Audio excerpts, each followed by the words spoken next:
Hey nerds, I'm your recapper Shane. Welcome to Harken Back.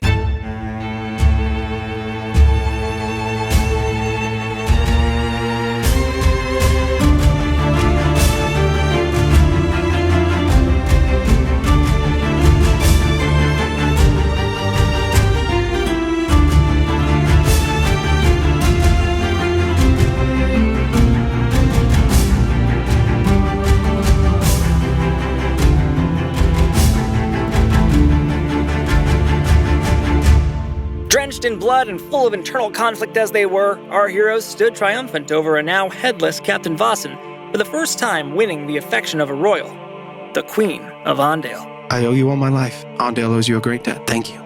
You're welcome. Yeah, you're welcome. No sooner had they wiped their brows of their battle-earned sweat, however, than the call to arms in Addersfeld was brought to bear by their newly befriended regent.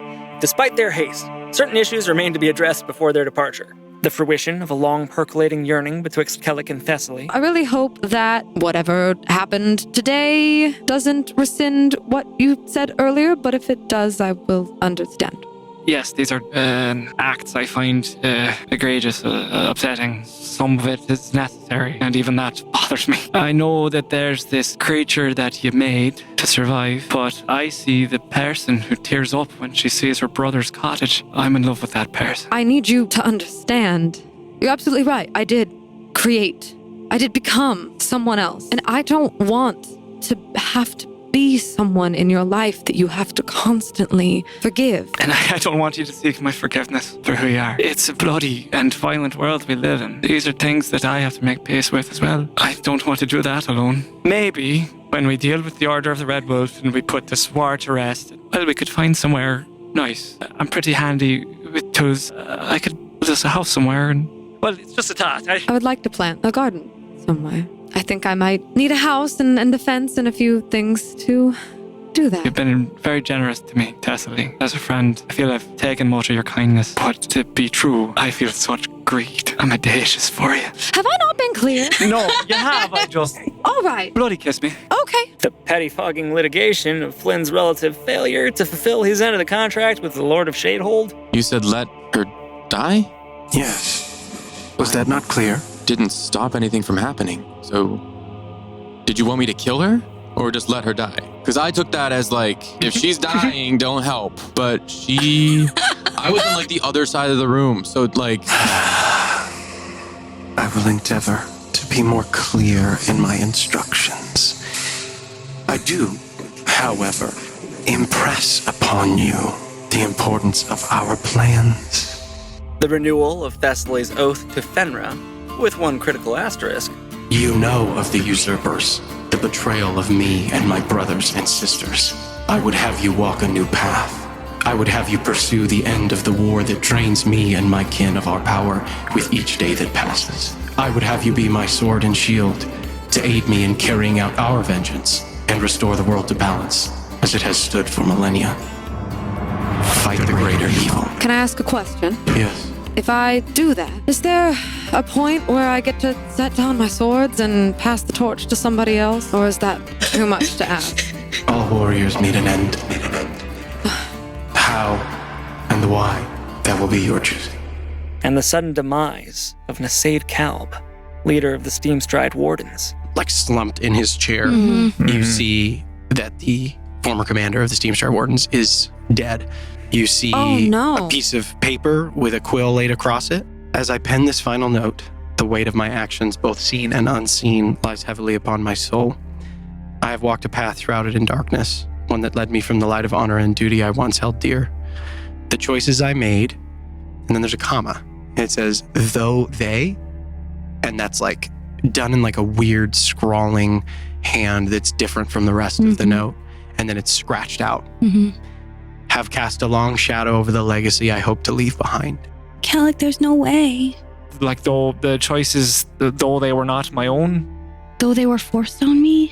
Right. With some magical post-mortem prodding, the party learned that Nasaid had been manipulated by a powerful mind flayer called Cowdock in service of an organization called the Expansion Syndicate, a conspiracy even more sweeping in its scope than the Order of the Red Wolf. The Expansion Syndicate. Pardon? In the last few years of working for the Steamstride Wardens, this name has come across. I've heard whispers in my investigations, crimes, activities, things moving between the borders, the war. And it's like a whisper, the Expansion Syndicate, a coalition, a cabal of powerful organizations. Are you saying that this is the same organization as the Cult of the Red Wolf? I think it's part of it. Further examination from Olma revealed that behind Nasaid's bookshelf was a secret passageway to an unknown location, but they were out of time, and a city was on fire. They made for Addersfeld via the Goopy Void with the goblin Dizzy, the first blade of Ondale, and a contingent of her finest soldiers. But their ultimate destinations would differ. Dizzy would head for the Lord's Manor in the center of the city, and the Agents of Repair would return to Ironlight Castle to aid the Sentinels in the defense of its walls. En route, they came across a peculiar elf with a peculiar milky eye. Now why would you be making your way this way? Hey, McKaylee?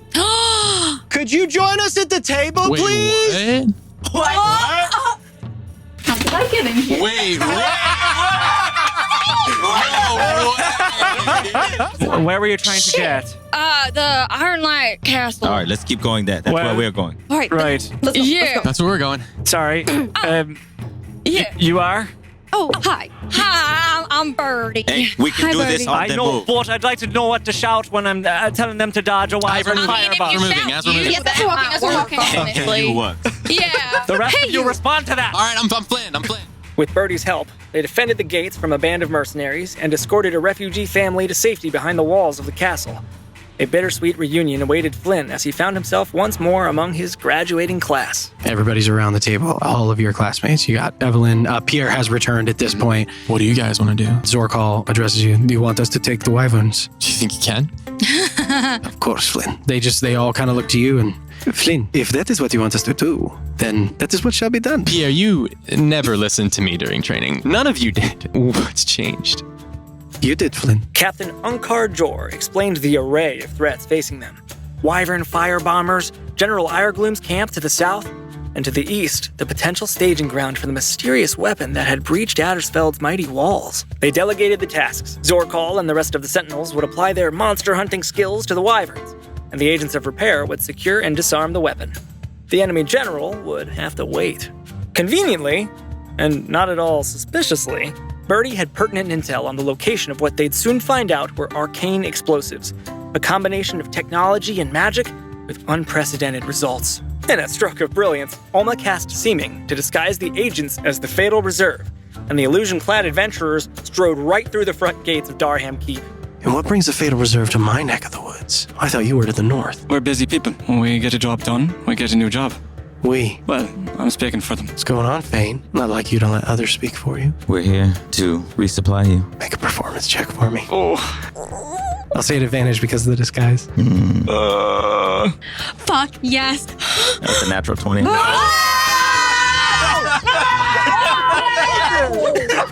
Yes! Fuck, yes. I'm so strong. I'm like, oh God. Yeah. Plus a whole 0. With naught but their words, they infiltrated all the way to the basement where the bombs were being prepared by their inventor, the first servant of Sidriel. It was all going miraculously well. But, well, I think we all know where this is going. I've been kind of fiddling with this pouch that I guess you can't see because of my outfit. Mm-hmm. And I'll drop into my hand this small purple stone. Yeah. And I'll cast Gwalder's Speedy Courier. Uh-huh.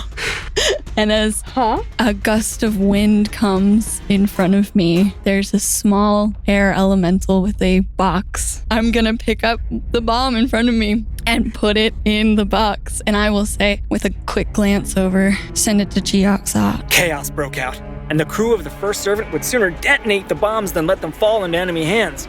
Olma dispelled the last of the arcane runes just in time, and the charges were reduced to their mundane components, but the force of the explosion still caved in the ceiling around them, knocking Birdie unconscious and leaving the agents in disrepair.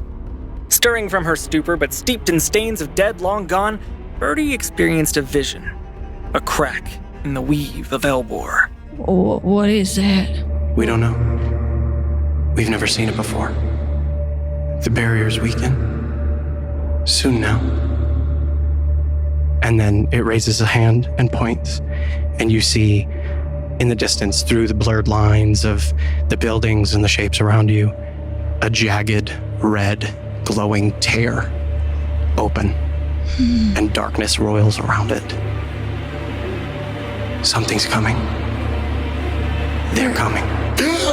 And it consumes you as life comes back to your breath. Despite the obvious setback, the agents recovered quickly from the explosion, with enough panache to convince the soldiers of the keep that the first servant had gone crazy and sabotaged the bombs herself. What the fuck happened? What the hell do you think? They exploded down there. Why? I don't know. The first servant went crazy when we got down there. She heard a voice coming from outside in her head, and she manipulated the bombs in a way the best we could do was get out of there. Meanwhile, Seeker dug into the truth of Birdie's presence in the city and a background they shared.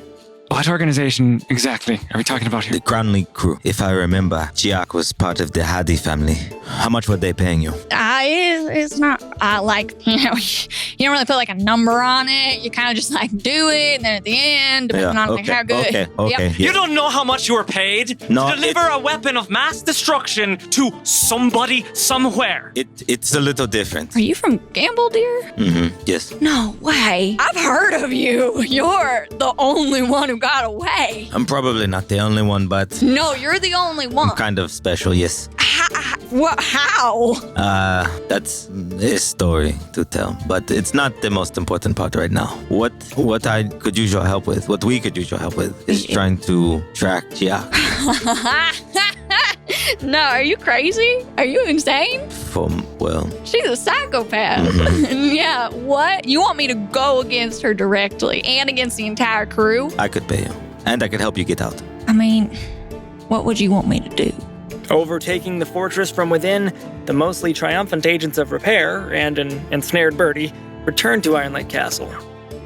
But a solemn pall hung across the threshold. Your class is here. Kaylin has her collarbone and shoulder. Most of her arm is not functioning. Pierre and Evelyn have sustained relatively minor wounds, but on a table in the middle of the chamber is Zorkal, and his skin is pale. There is a large stinger that is lodged into his chest and that is sticking out, and he's not breathing. And Victor behind you, he says, "We got him, but He's fine, right? He's gonna be all right. no, my boy, he's not all right." Awaiting an attempt at Zorkal's resurrection, Flynn received an encouraging magical correspondence from his parents. I made a deal to save him. With what? With who? The Lord of Shadehold. I don't know who that is. I really don't either. And they gave me powers, and they're helping. You don't sound very happy about it. Well, because I know that I have to get rid of the powers eventually. And then I'm back to just me. And so far, I don't think that's been enough. Flynn, when did you get it into your head that you being you wasn't enough? I'm your mom, and I can't help but feel that. Did I? It hurts me to hear you say these things. It's been a long journey. But do you feel like you're making a difference? Yeah. Are you with good people? Yeah. Then whatever decisions you've made, you can always walk back from. Part of the bitch of growing is you can't always take things back after you make a decision, but you can do the next best thing, which is to move forward. And as you look down, he grabs you, tilts your chin up, keep your head held high, and make do with what you got. And Thessaly attempted a prayer with the help of her paramour. Can you maybe walk me through the steps? There's got to be procedure and ceremony to this, right? Well, you try. Maybe present your swords in a formal fashion. And when I take out a little like copper brazier, I'll start a flame in that underneath the swords. Maybe take a knee. Okay. Is this when we put our hands together? Was that how that works? Well, first give me a kiss. Oh, right, and I do. That wasn't one of the steps. I didn't think so. I'm gonna try to picture Fenra the way that I remember her from my dream, like fierce and in fighting form. Mm-hmm. I've been told you can hear me, which is news to me. If my oath really means anything to you, can you help out tomorrow with Zorkal, please? And then I open my eyes. I think I'm gonna have to work on this. I don't think I'm very good at it. I thought you did great. I hope she's listening. Well, if she's not, fuck her. Before the sun could rise over the ravaged city, Kellic began the ritual, but it would take the combined efforts of the agents to even have a chance of bringing Zorkal back from the beyond. Fortunately, they had a little extra help. I'll put my hand on his arm. Okay.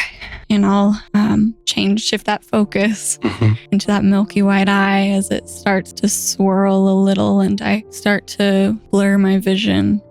Please come. I'll try and see if I can pull his spirit to me. I'm assuming that like I'm tall enough to be like kind of like right, like his head is like right here. You know, you were really fucking mean to me, but it made me who I am. It made me tougher. And I just wanted to thank you for that. But we still need you. And I'm not done proving you wrong, so get the fuck back here. And I'll reach into my souvenir bag and I'll pull up the chalice of memories and I will pour it in his fucking mouth. Birdie, out of the corner of your eye, you see a shape, a tall, broad-shouldered reflection of the man you see on the slab in front of you. The figure beside you turns to you. These people, they want you back. You gotta come back. Can't you see him? He turns, looks at the small form huddled by his head. I'm not done yet. As the purple and the fire and the diamond coalesce, going through Kellick's arm into the wound, as all the light vanishes from the room, and